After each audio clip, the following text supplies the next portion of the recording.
बऱ्याच जणांना असं वाटतंय की शृंगार सौंदर्याचा मार्केटपेक्षा जास्त रेट त्यांच्या रॉ मटेरियलवरती आणि इमिटेशन ज्वेलरीवरती घेत आहे. तर त्या लोकांना मी कसं समजावू?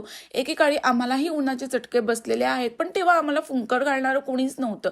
पण ह्याच गोष्टीचा विचार करून तुमच्यासारख्या लोकांना उन्हाची झळ लागू नये म्हणूनच शृंगार सौंदर्याचा नेहमीच मार्केटपेक्षा स्वस्त आणि मार्केटपेक्षा नवीन काहीतरी आणण्याचा प्रयत्न नेहमीच करत असतं.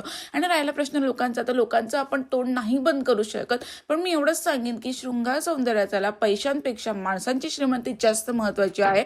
आणि म्हणूनच रोज 10 पैकी 5 महिला त्यांच्या घरातून विदाऊट एनी इन्व्हेस्टमेंट त्यांचं साईड इन्कम जनरेट करतात. आणि ह्याच गोष्टीचा मला सार्थ अभिमान आहे.